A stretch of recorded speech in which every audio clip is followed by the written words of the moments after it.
Hello friends, রক্তারূপ activity চ্যানেলে তোমাদের সবাইকে স্বাগত। আশা করছি তোমরা সবাই ভালো আছো। আজকের পর্বে আমি তোমাদের সাথে শেয়ার করব দই কাতলার দারুণ একটি রেসিপি। দই কাতলার জন্য 4 পিস কাতলা মাছ নিয়েছি। তাতে পরিমাণ মতো নুন মাখিয়ে 15 মিনিটের জন্য রেখে দেব।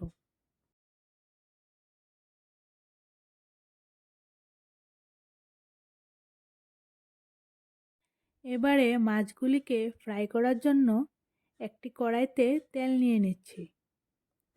তেলটা যখনই হালকা গরম হয়ে আসবে তখনই এই মাছগুলি দিয়ে দিতে হবে। এই সময় গ্যাসের ফ্লেমটাকে একদমই লো রাখতে হবে, কারণ এই মাছগুলিকে আমরা কড়কড়া করে ভাজবো না। হালকা কালার চলে আসলেই তুলে নেব। দেখুন, দুই দিকেই খুব সুন্দর একটা হালকা কালার চলে এসেছে। এবার আমি মাছগুলিকে তুলে নিচ্ছি।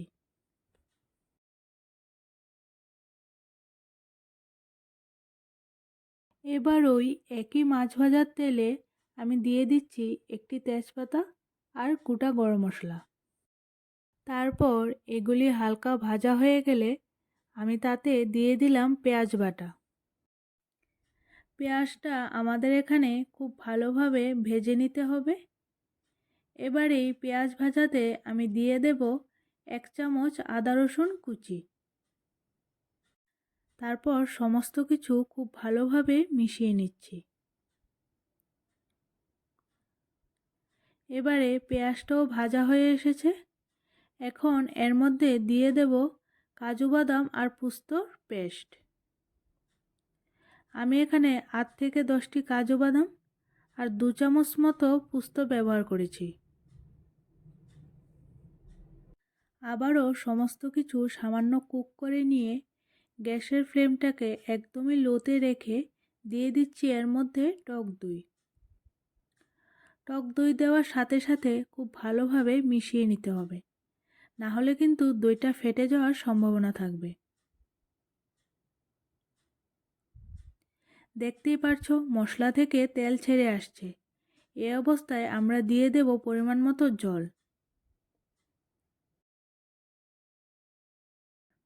জলটা দেওয়ার পর গ্রেভিটা একটু ফুটে আসলে আমাদের যে ভাজা মাছগুলি ছিল সেগুলি এর মধ্যে দিয়ে দেব।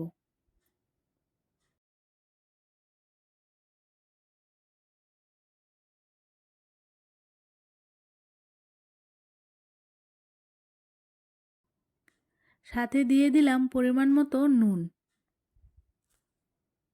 এবারে ঢাকা দিয়ে 5 থেকে 7 মিনিট আমাদের খুব ভালোভাবে ফুটিয়ে নিতে হবে। এ সময় কিন্তু গ্যাসের ফ্লেমটাকে একদমই লো রাখতে হবে। এরপর ঢাকা খুললেই আমাদের দই কাতলা একদম রেডি। দেখুন কতটা লোভনীয় লাগছে দেখতে, আর গ্রেভিটা কতটা সুন্দর লাগছে। তারপর গরম গরম ভাতের সাথে পরিবেশন করুন দই কাতলা। আশা করি এই রেসিপিটা আপনাদের নিশ্চয়ই ভালো লাগবে। এবার তোমাদের দই কাতলাটা গরম ভাতের সাথে সার্ভ করে দেখাচ্ছি।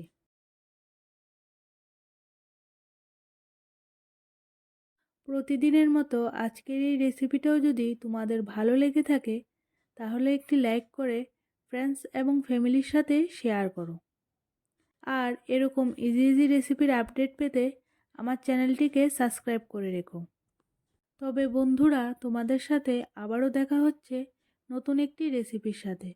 ততক্ষণের জন্য তোমরা এই রেসিপিটাকে এনজয় করো। Good bye.